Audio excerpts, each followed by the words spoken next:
Selena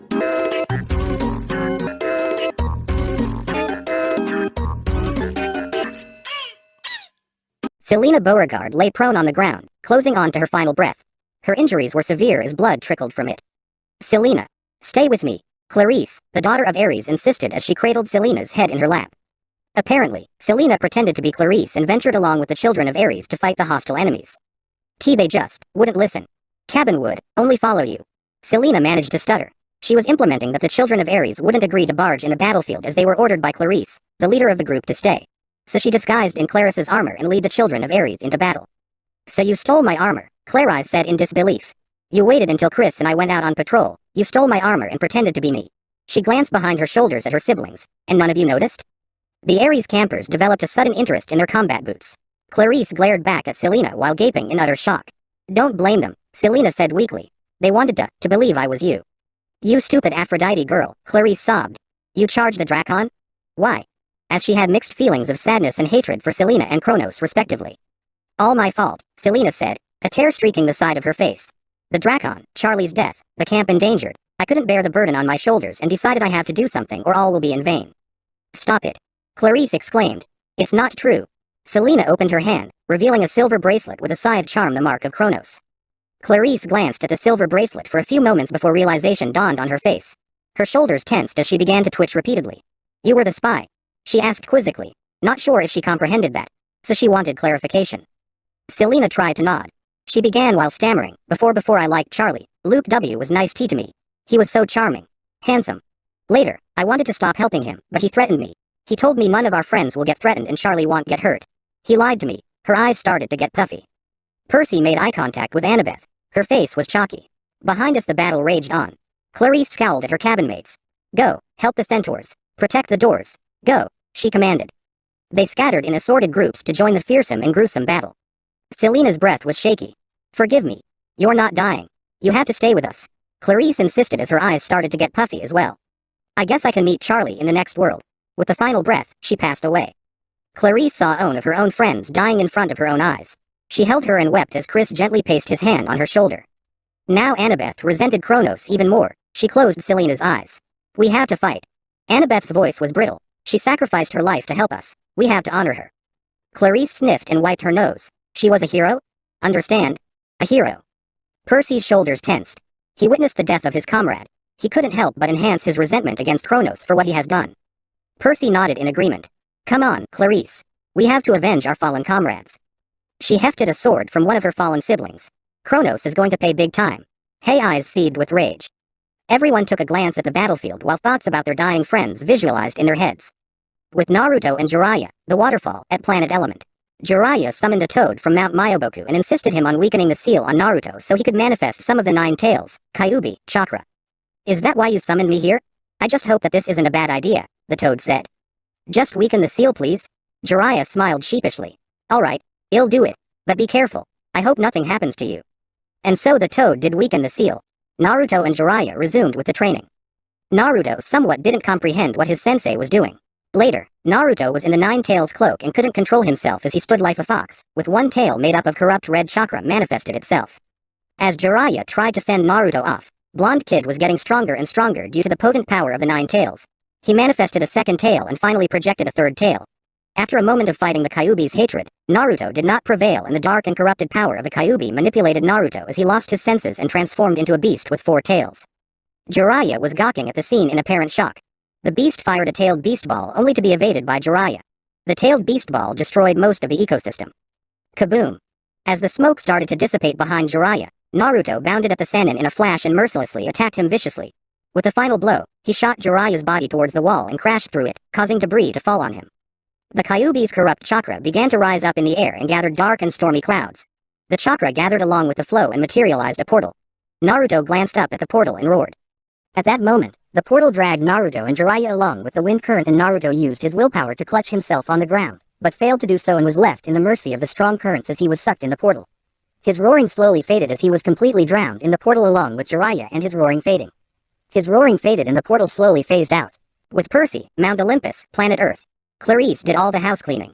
She rode on her chariot as her horses galloped. She was a path of destruction, literally liquidating everything in her path as she seethed. She rode her chariot through the Titan's army. Nonetheless, she was not armed. Hope started to rise again. The centaurs lit up their faces and began to rally. The hunters scrounged arrows from the fallen and shot volleys and volleys of arrows straight into the hostile mobs. Clarice drove to the Dracon's carcass and looped a grappling line through its eye socket. She lashed her horses and took off, dragging the Dracon behind the chariot. Clarice's body was engulfed with red fire. That was the blessing of Ares. Dark stormy clouds gathered like they were knitting towards each other, and slowly along with the flow of wind, formed some kind of whirlpool. Percy glared up at the stormy clouds and knitted his eyebrows. What's going on? I don't know. It's anybody's guess, except that I am feeling something apprehensive about this, Annabeth replied. Clarice continued to yell insults and dared anyone to stand in her way, but Percy was starting to get perturbed by Clarice's bravery. What if she gets herself killed? I am Clarice, the Dracon Slayer, she proclaimed. Where is Kronos? Bring him out now. Is he a coward?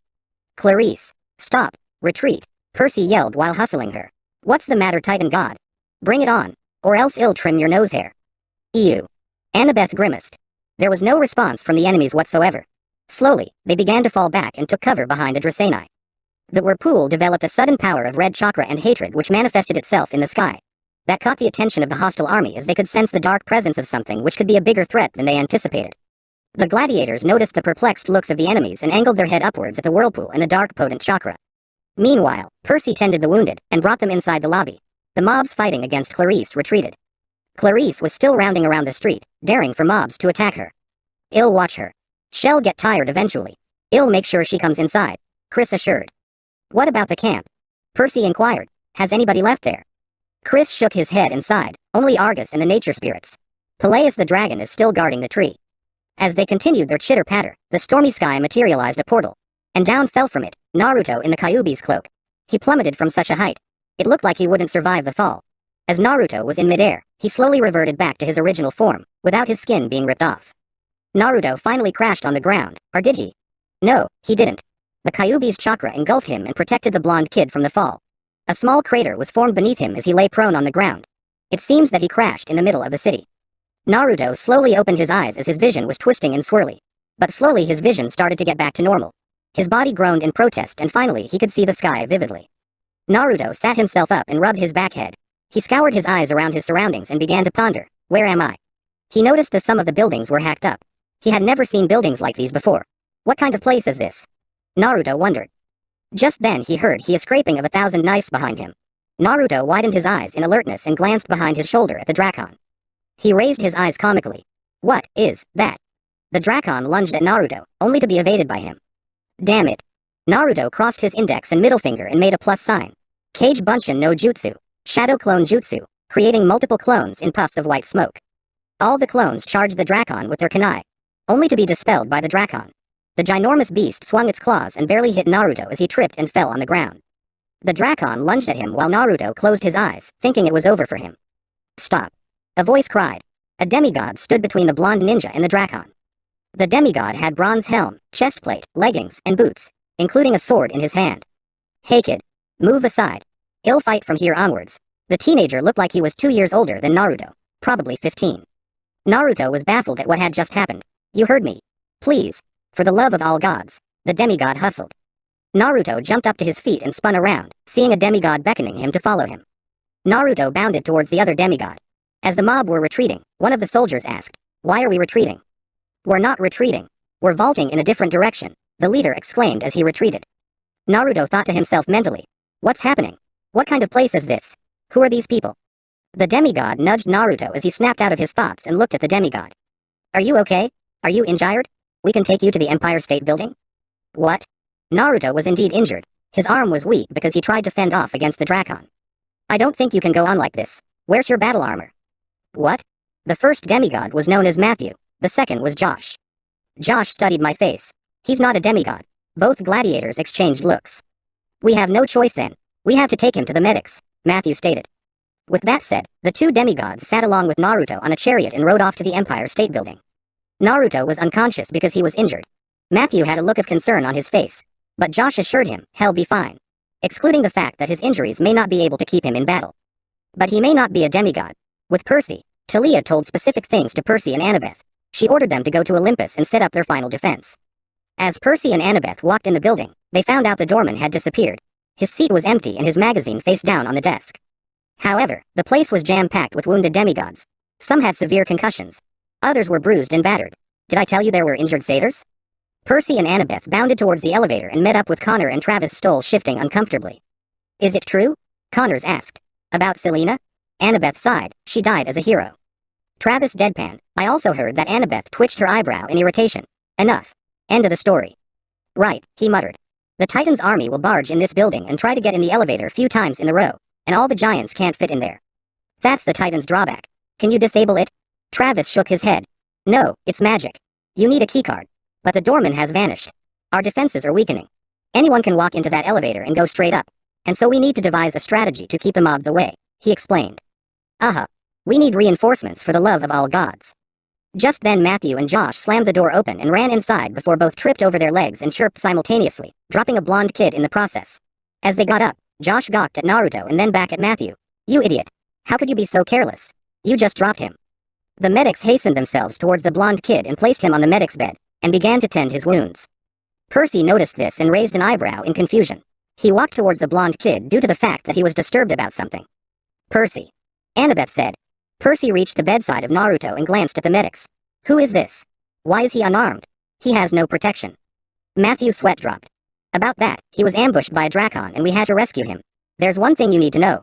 Percy gestured him to answer. He's not a demigod. Percy was baffled at that statement. He's not a demigod. All humans were put to sleep by a god so the war could move ahead smoothly. So why isn't he asleep? He fell unconscious after dealing severe damage from the Drakon. Josh added. Are you sure he's not a demigod? Definitely not a demigod. I can feel it by touching him. The medics frowned at Naruto's kunais and shurikens. Apparently they had taken it out. Well, apparently he was not so defenseless after all. The medic touched the tip of the blade and yelped. It's sharp too. Ninja weapons? Percy asked quizzically as he stared at the weapons. Seems like that. It looks cool. I wonder where he got that. Josh wondered. Alright, medic. Make sure he recovers. I want you to pay attention to him the most. Did you hear me? Percy asked while he saw the medic with her mouth slightly open. What's wrong?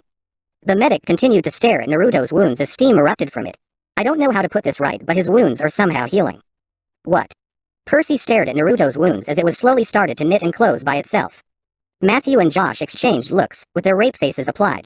Shit's gonna get real, both said in unison. Annabeth was peering at Naruto over Percy's shoulders and raised her eyebrows. Moments later, the medics claimed that Naruto may regain conscious soon. Percy ordered them not to let him escape. Great. He can see through the mist. Percy muttered as they resumed with their discussion. But how are we going to sort this problem? I am implementing that there are no reinforcements, Annabeth said. Percy peered outside at Mrs. Ollery, the hellhound, who was breathing against the glass doors and smearing drool on it. He shadow traveled and met with Grover and Lennius near the elevator. Lennius was injured. His ankle twisted in a bad angle and his vision blurry. Lennius. Percy cried. Grover was kneeling next to the fat satyr. Grover. He murmured. I am here, Lennius. Grover informed Lennius. He was blinking back tears despite him saying obnoxious things about him. The fat satyr sacrificed his mind and soul and was now injured. He was closing on to his dying moments. Did we win? Grover lied by saying that they won, which relieved the satyr. The satyr chuckled, told you, true leader, true, and closed his eyes for the last time. Grover's eyes turned puffy and put his hand on the satyr's forehead and spoke an ancient blessing. The old satyr's body melted, until it turned into a sapling in a pile of soil. Grover picked up the sapling and went inside the elevator. The elevator played some easygoing music, and some music from the 1990s. Annabeth's voice was brittle. You were right about Luke. Silence filled the air as Annabeth fixed her eyes on the elevator floor displayer which blinked numbers magically. 400, 450, 500. Grover nudged Percy, gesturing him to say something. Annabeth, I said. I am sorry. You tried to tell me. Her shoulders tensed as her voice was shaky. Luke is no good. I didn't believe you until I heard how had used Selena. She gently placed her head on the wall and exasperated. I am fed up of all this. I bet you're happy now. No, that doesn't make me happy. Grover clenched his fist as the sapling was in his hand. Don't worry, man. Shit happens. Oh look, it's our floor. The doors dinged and we stepped onto the aerial walkway. Depressing is the word Percy would use for Mount Olympus. Reason? The braziers weren't lit. The windows were dark. The sky was cold and stormy. The streets were deserted and was now lighted with redstone torches for whatever odd reason it may be. Just then dwarf men and savages emerged in the sight of Percy. Who are they? Percy wondered. No clue, Annabeth said. Dwarf men? Grover raised his eyebrows in confusion. The tall and elegant-looking man who was leading the group stood in front of Percy and reached out his hand towards him. We're reinforcements. We're here to build up your defense system. Percy shook his hand with the man. Where did you come from? We're not demigods. The man proclaimed. We're humans, sent on quests to scour around for slaying beasts. Like dragons. We'll help you in this war and we shall soon prevail. Oh, that was rude of me. Where are my manners? I am a Staben lieutenant, leading officer of the dwarfs and savages. No, this doesn't make any sense. My assumption is you are all demigods. Percy stated his assumption. Estaban narrowed his eyes at Percy's pocket. I am presuming no one told you that the gods of the Olympians granted us access to the 500th floor of the Empire State Building. He took a gun from one of the savage and reloaded his rifle. Now, all of us have commitments and so do I, so I am going down to set our defense systems. He walked past us along with his army. Percy glanced after the army as the door of the elevator closed. Why were they up in the first place and when did they get up here? Whose idea was this anyway? Annabeth asked. The gods themselves, obviously. You should be knowing that for a child of Athena. They're awesome sauce. Annabeth snorted. Or it could be one of our comrades who devised this. Percy scratched his chin. Will this be enough? I mean, the Titan's army is way more powerful to handle with. Grover grumbled. There you go. Saying negative things. We have to think positive and move ahead. Percy sighed. You're right. Let's move on and meet with the injured. Probably we can cheer them up. With Naruto, in his dream. Naruto was in a vast and empty darkness, like he was in space. No source of light to guide him. As he drifted aimlessly, he found a source of light and walked towards it till it became bigger and bigger in his sight. At last a wall of light emitted on Naruto's face as he slowly phased through it. This time, Naruto found himself in the depths of hell and saw a ginormous humanoid equipped with armor for its size and wielding a ginormous sword. As Naruto trembled in fear while gawking at it, the humanoid drew its sword back and positioned it. And in a blur, the humanoid thrust his hand forward, sliced Naruto. That's when the dream ended. Naruto woke up with a start and hyperventilated. It was just a dream. Why am I freaking out like this? It was just a dream. A guy from the medics looked at Naruto like he had fallen from space. Naruto glanced at the medic, totally confused. Eh? Who is this weirdo? The medic tilted his head sideways and made a pop sound. Wah. Another medic guy stepped in the scene. Are you shitting me? He has already recovered? But that's a good thing. Another medic said. Apparently he can see through the mist. Make a cover-up. Naruto's vision finally became vivid. A girl medic entered the scene and gestured everyone to calm down. She glanced down at me. Listen, you have to rest. Or you won't be able to replenish your strength. Naruto forgot all about his injuries and looked at the pretty girl. For a moment he stared at the girl while she eyes smiled. Naruto's jaws fell to the ground. Wow, she's so pretty. She's even prettier than Sakura. Who's Sakura? The girl was baffled. Whoops. Naruto didn't mean to say that loud. He had just blurted it out randomly. Naruto froze and sweat dropped. But that immediately turned into a grin as he rubbed his back head. Oh, I was just saying that you looked prettier than my friend. The girl stared at Naruto like he was an idiot, but at the same time, she giggled. Apparently the girl seemed to be about his age. The medics exchanged looks nervously. Naruto just prompted himself about what had happened when he was attacked by the Drakon. Flashback. Naruto heard the scraping of 1,000 knives behind him. Naruto widened his eyes in alertness and glanced behind his shoulder at the Drakon. He raised his eyes comically. What is that? The Drakon lunged at Naruto, only to be evaded by him. Damn it. Naruto crossed his index and middle finger and made a plus sign. Shadow clone jutsu, creating multiple clones in puffs of white smoke. All the clones charged the Drakon with their kunai, only to be dispelled by the Drakon. The ginormous beast swung its claws and barely hit Naruto as he tripped and fell on the ground. The Drakon lunged at him while Naruto closed his eyes, thinking it was over for him. Stop. A voice cried. A demigod stood between the blonde ninja and the Drakon. The demigod had bronze helm, chestplate, leggings, and boots, including a sword in his hand. Hey kid. Move aside. I'll fight from here onwards. The teenager looked like he was 2 years older than Naruto, probably 15. Naruto was baffled at what had just happened. You heard me. Please. For the love of all gods. The demigod hustled. Naruto jumped up to his feet and spun around, seeing a demigod beckoning him to follow him. Naruto bounded towards the other demigod. As the mob were retreating, one of the soldiers asked, "Why are we retreating?" "We're not retreating. We're vaulting in a different direction," the leader exclaimed as he retreated. Naruto thought to himself mentally, "What's happening? What kind of place is this? Who are these people?" The demigod nudged Naruto as he snapped out of his thoughts and looked at the demigod. "Are you okay? Are you injured? We can take you to the Empire State Building?" What? Naruto was indeed injured. His arm was weak because he tried to fend off against the Drakon. "I don't think you can go on like this. Where's your battle armor?" What? The first demigod was known as Matthew, the second was Josh. Josh studied my face. He's not a demigod. Both gladiators exchanged looks. "We have no choice then. We have to take him to the medics," Matthew stated. With that said, the two demigods sat along with Naruto on a chariot and rode off to the Empire State Building. Flashback. Wait, I remember what happened, Naruto muttered as the medics once again exchanged looks. Naruto looked at his bandaged arm. There were 2 gladiators who saved me from a drakon. A summoning beast. I was ambushed and they saved me. Where are they? The gal medic gently placed her shoulder on Naruto's shoulder. They've done their part of their job and retreated. I don't know where they are, but my advice to you, don't move from here. There's a drill. The guy medic who seemed to be 15 said. Yeah, a drill. Indeed, that was one of his lamest excuse. The girl gave a look to the guy as if saying, what? Just then more injured demigods came bursting inside the lobby while medics were carrying them. Could you tell me where I am? Naruto asked. You are in the Empire State Building. The boy hesitated, but the girl gestured him to tell the truth. We are in the midst of war. Naruto widened his eyes. Hold on. What kind of war? It's kind of complicated. But we are in the midst of war against the Titans, the father of the Greek gods. With Percy, Mount Olympus, as Grover planted the laurel sapling, Percy and Annabeth went around trying to cheer up the wounded, demigods, satyrs and hunters. Apparently the parks were set up as field hospitals. While Solace and the other Apollo campers scattered in different directions, helping the wounded. We encouraged the wounded with all sorts of positive words and motivated them to move on. Percy found Dionysus' son Pollux propped up against a tree. He had a broken arm, but otherwise he was okay. They need to let me down there. I can still fight with one hand, Pollux complained with gritted teeth. Percy shook his head and disagreed. No, you've done your part. I want you to stay and help the wounded. But promise to stay safe, I said sternly. Okay. Personal favor. He frowned uncertainly. He promised Percy and sat down on the grass, leaning against the tree. Percy sighed. Take care. As he left, you too. Percy and his team walked towards the palace, where Kronos would be heading right now. To destroy the thrones of the gods, the center god's power. We opened the bronze doors, revealing the thrones of the gods. Leaning on the foot of Zeus' throne was Rachel Elizabeth Dare. Rachel was holding a Greek ceramic vase. What are you doing, Rachel? Percy asked. Rachel glanced at Percy as if she woke up from a dream and chuckled menacingly. This, what you're looking at is Pandara's jar, she said in a slithery voice. Percy raised his eyes comically and paled. Put that down. I love the designs. As she ran her fingers over the ceramic design. So fragile. Rachel. Percy said sternly. That got her. She gasped and held the jar out. Percy walked towards her and took it. Grover, Annabeth mumbled. Let's scout around the palace. Maybe we can find some extra Greek fire or Hephaestus traps. But Grover was intervened by Annabeth when she elbowed him. Right. Grover yelped.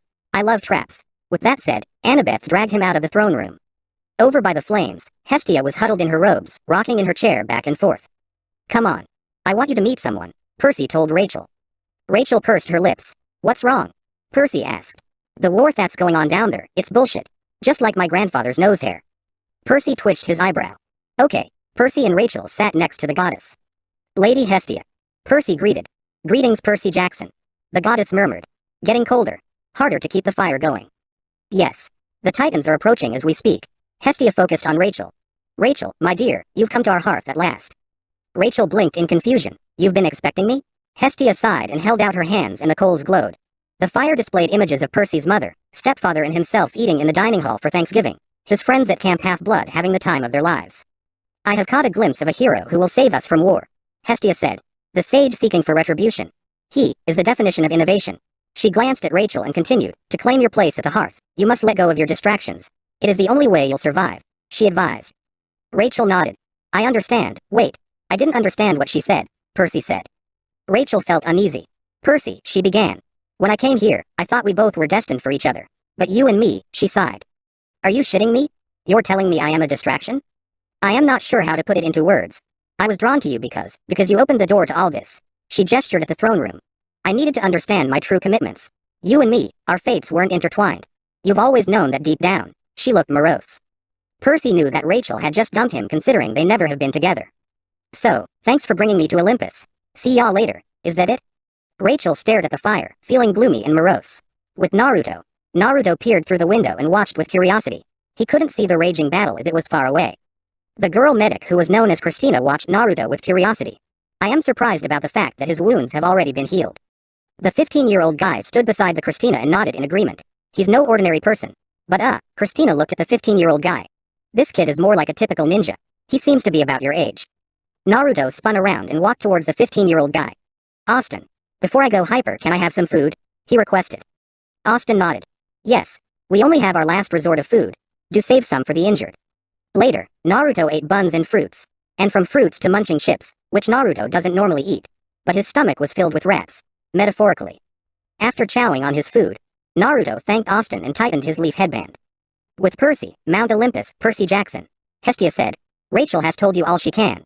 Her moment is coming, but your decision approaches even more rapidly. Are you prepared? Percy wanted to complain he was not prepared, but he decided to go against it. Percy examined the Pandara's jar from Rachel's hand. Hopes were filled inside the jar. Maybe a glimmer of hope just might be there. Percy had seen the gods doing cruel things. Hades cursing the last oracle, Hermes turning his back on Luke even though he knew he would become evil. Percy wasn't sure if he was hallucinating because he heard Prometheus' voice whispering in his ear, "Surrender. There's no way you can win. If you don't, everything you've known will be massacred, and your precious camp will burn." Percy's expression darkened. Man, what am I going to do? Rachel is no longer going to reciprocate to me. Leaving that aside, he looked at Hestia. Her red eyes glowed warmly. I visualized the scenes in my head of my friends and family dying by the hands of the Titans. While they screamed in agony, the army mocked at how weak they were. Percy hardened his expression. He clenched his fists firmly as his knuckles turned white. He also had a flashback about Chris Rodriguez saying that there's no point in defending the camp if his friends die. The campers were his friends and some were rivals.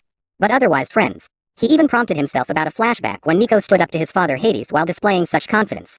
If Olympus falls, your own palace's safety doesn't matter. Percy heard the echoing of footsteps approaching him. Annabeth and Grover had once again swung in by the throne room and stopped when they saw Percy. They noticed his strange face. Percy? Annabeth didn't sound angry anymore. She was just perturbed. Should we, leave?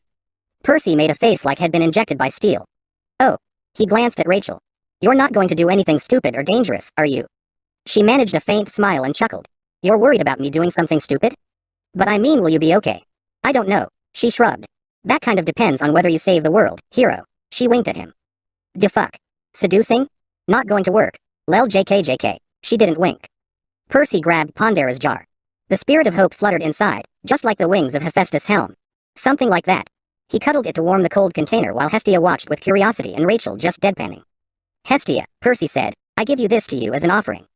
The goddess tilted her head. I am the least of the gods. Why would you trust me with this?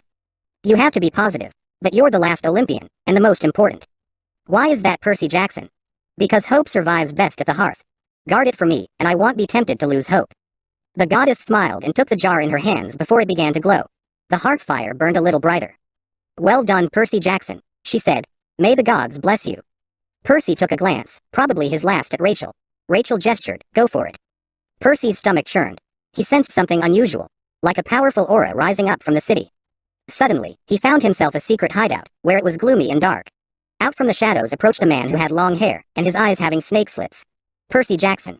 You are the definition of innovation. Join me and I'll grant you stupendous amount of power, he said in a slithery voice. Just like Rachel's. Orochimaru's head charged Percy like an extension cord and bit his neck. That's when he found himself back at the throne room. He was so startled he filled his lungs with oxygen so fast like it was about to burst. Percy? Rachel was perplexed. Percy hyperventilated like he had seen a ghost. Hestia started to show concern for Percy. She pondered about whether he had some kind of hallucination. I am fine. Percy spun around his heel and looked at Grover and Annabeth. We're about to find out. Come on, guys. He marched towards his father's throne. Poseidon, the god of the sea, whose throne stood right next to Zeus. He bounded towards the edge of the throne and glanced at Annabeth and Grover for assistance. Help me up. Annabeth stared at him incredulously. No way. A big no. Percy, Grover said, his eyes filled with concern. The gods really don't like people sitting on teat thrones. Percy sighed. I need to get his attention. It's the only way. Annabeth and Grover exchanged uneasy looks. Percy rolled his eyes over. Come on, he said impatiently. They linked their arms to make a step, then boosted Percy onto the throne. Percy cringed on the side rest and managed to stagger himself on the throne seat. Silence filled the air. Percy anticipated for what was going to happen next. After a few moments, the throne rumbled. A wave of gale force anger slammed into Percy's mind. WHO dares, the voice stopped abruptly. The anger retreated, which was a good thing, because just those two words had almost blasted his mind to shreds. Percy. His father's voice was still angry but better stabilized. What exactly are you doing on my throne? I am sorry, father, Percy apologized. I needed to get your attention. My son, if I hadn't looked before I blasted, you would now be a puddle of seawater. Percy chuckled nervously. I am sorry. Listen, things are rough up here. Percy gives an elaborate explanation about what was happening, and about his plan. His voice was silent for a long time, until he said, Percy, what you ask is impossible. My palace. Dad, Kronos sent an army against you on purpose. He wants to divide you from the other gods because he knows you could tip the scales. Be that as it may, he attacks my home. I am at your home, Olympus. Percy hustled. A gushing wave of anger once again washed over Percy. But after moments, the trembling eased. In the background of his mental link, he heard underwater explosions and the sound of battle cries. Cyclops bellowing, mermen shouting. Is Tyson okay? Percy inquired. That took him by surprise. He's fine. Percy had a feeling his dad was feeling sheepish. Doing much better than my expectations. Although yelling peanut butter is an odd battle cry. Percy knitted his eyebrows. You let him fight. Let's drop that subject. You do realize what you're asking me to do. My palace will be destroyed. And Olympus might be saved. Percy hustled. Do you have any idea how long I've worked on remodeling this palace? It took me years. The game room alone took 600 years. Percy sighed with exasperation. Dad, very well. It shall be as you say. But, I pray that this works. Percy shrugged. I am praying. I am talking to you after all. Good point. Uh-oh, incoming. The sound of large explosions shattered Percy and his father's connection. Percy slipped down from the throne and landed nimbly before performing a somersault. Grover looked at Percy like he was burnt bread. Are you okay? You look pale, and you're smoking. Percy looked at his hand, which were steaming, and his hair on his hand was singed. See. If you'd sat there any longer, you would have vaporized. The power of the gods' thrones is adapted with stupendous amount of power. Annabeth explained. Was the conversation worth the time? A holy cow known as Ophiatorus mooed, hinting that it was asking the same question. Percy pursed his lips. Well, find out. Meanwhile, with Naruto. Apparently the savages and dwarf men had a tough time against a naturally powerful hostile mob which included Hyperborean giants. Their main problem were the giants, which made it a priority for them to fend them off. Savages grappled with witches, trying to gain control. Some dwarf men were injured. Savages and dwarf men were shifted to a safe haven shelter so they could take refuge. The medics were worried because some of them may become bedridden due to their injuries, while some savages were groaning in pain. Albeit, Esteban Lieutenant's army had some backup from the demigods as hunters shot volleys and volleys of arrows. Some got enchanted bows and arrows which resided with a property of dealing with fire damage. That was one of their advantages, something which demigods learned recently. Esteban was on a flying warship, a wooden one rather, standing on the crow's nest. The sail bellowed and the navigator was one of Esteban's most trusted men. The barbarian of Casmolden. Why a barbarian was a navigator of a warship were the demigods' guess. A cannon-armed man shot a cannonball straight into the mob, squashing them in the process. Stay in ship level. Stay away from the grounds. Ship level. I repeat, ship level. Esteban barked orders. And so the ship creaked as the navigator yanked the rudder and up it soared in the air. The Drakons blew fireballs with a corrupt feel. The fireballs hurtled at the ship at an immense speed, and barely hitting it as the ship avoided it in the nick of time. That caught the attention of the mob as they were gawking in the sky at the ship. The demigods capitalized and sliced through the mob, and hunters sniping more witches with enchanted bows. Esteban had given specific potions of various assorted kinds to the demigods. Potions which enhances the abilities of the demigods. No side effects and whatnot. The gladiators, demigods, could feel the surge of power flowing in their body. The gushing power washing through their body and enhances their abilities, strength, dexterity, defense, etc., etc. A child of Ares glanced at his hands as he could feel the surge of power, and had a tinge of what he was capable of. His arms bellowed, and charged towards the mob, solo, without caring on what he was about to do. His companion paled. Rick, that's suicide, come back here. If Rick heard him, he didn't answer him. Rick continued to yell curses while slashing, stabbing, and liquidating gorgons and witches. The demigods were shocked at the powers and realized their potentials too. Soon, all of them barged in the battlefield. All was going well, until the Hyperboreans stomped in the scene. One of the giants slammed with their backhand, sending a demigod rocketing through a wall. The hunters fired their flame arrows, only to be intercepted by the giants. For some odd reason, the giants were much more powerful. Naruto watched the battle from the distance as he peered through the window. He slowly walked towards the exit. The girl medic, who was known as Christina, glanced at Naruto with a start. Where are you going? Naruto halted and moved his head till he could see them at the corner of his eye. I am going to help them, and continued to walk towards the door. Please don't. You have to stay here. It's dangerous. How can you fight them? Christina pleaded, her eyes filled with concern. Naruto stopped abruptly for some odd reason, as she reciprocated with what she said. He hesitated. I should stay here? Yes, she said softly. Naruto restrained himself and shook his head. Sorry, but no, he bounded towards the exit. Naruto, please. Christina pleaded once again. Naruto was halfway through, and again his body stopped involuntary, as if he wanted to listen to her.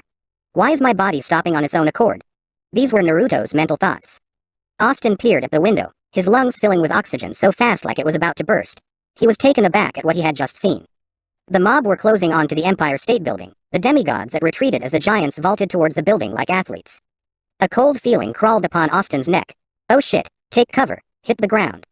Christina looked around for Naruto, but found him nowhere in sight. She panicked. Austin, Naruto isn't here. Take cover. Austin hustled. Naruto vaulted over vehicles and obstacles, charging towards the giants. When he maintained enough distance, he stopped with a slid, and crossed his fingers. Shadow clone jutsu. Materializing clones in puffs of white smokes. And there were several of them. Some of them were in midair. Most of them were already charging the Rasengan with the assistance of the other clones. One of the clones displayed his smug look. Rasengan right off the bat. All the clones bellowed in unison, steadying their jutsu. Rasengan barrage, as they charged the giants. The giants were bewildered on the spot as they froze and watched while deadpanning. The Naruto clones closed onto them as they continued to bellow, "Here goes." All the clones slammed their jutsu on the giant's gut, basically liquidating all of them. As the smoke erupted, demigods were confused at this sudden outburst. Whatever that was, it was awesome. A child of Hephaestus commented in awe. As the smoke dissolved, the demigods could finally notice a figure standing in some sort of pose. Naruto was standing with a #1 active hyper knucklehead ninja pose. Naruto Uzumaki is here. Christina and Austin's jaws fell to the ground, with apparent shock. Finally, Austin managed to stutter. Did he just take out a whole bunch of Hyperborean giants? He said incredulously. Christina gawked at the scene. This is too good to be true. With Naruto, he confidently displayed his smirk. Alright, you've got an army of whatever these creeps are. Well, guess what? I've got a whole bunch of clones. He pointed his finger at the mob. Charge. With that, the clones yelled battle cries while charging forward. At first the mob hesitated, but soon were enraged and charged as well. Both sides collided with each other, kunai against sword, strike and parry. Some clones were dispelled when defeated. Dozens of giants bounded towards the clones, as they managed to dispel most of them. Naruto, seeing the cliffhanging situation, decided to take it to the next level. His clones fired barrages of Rasengans, obliterating the enemies in dust. However, there were too many of them to handle, as Naruto would just be wasting his chakra. This time the odds were in the hostile mob's favor, as they continued to dispel all the clones. The real Naruto took cover behind several other clones, who were soon run down by the giants. One of the clones of Naruto was cornered. Behind him was a hacked-up building. The mobs began to chuckle hysterically at him, knowing that he was cornered. Naruto gritted his teeth. I have to use this diversionary strategy. He clasped his hands together. Sexy jutsu. Naruto transformed into a blonde girl with bikini in puffs of white smoke. Although the bikini was not visible because the smoke was engulfing it, so it looked like it was covering her explicit instead. The mob froze abruptly as they scanned their eyes over their bodies, which soon turned into gaping. And from gaping it soon turned into nose bleeding. The mob backed away from the blonde girl as their nose bled severely, with blood literally gushing from their nose. All of a sudden, the mob became infatuated with Naruto. They were left with reluctance to strike back. Even the demigods watching from the distance nose bled severely as they fell on the ground with their feet sticking up. This was Naruto's chance to capitalize. His clones charged giant Rasengans, giant Rasengan barrage. Their bodies shot towards mob, and caused a dome of explosion. Kaboom! This time, the real Naruto was sent skyrocketing towards a building, causing debris to fall on him.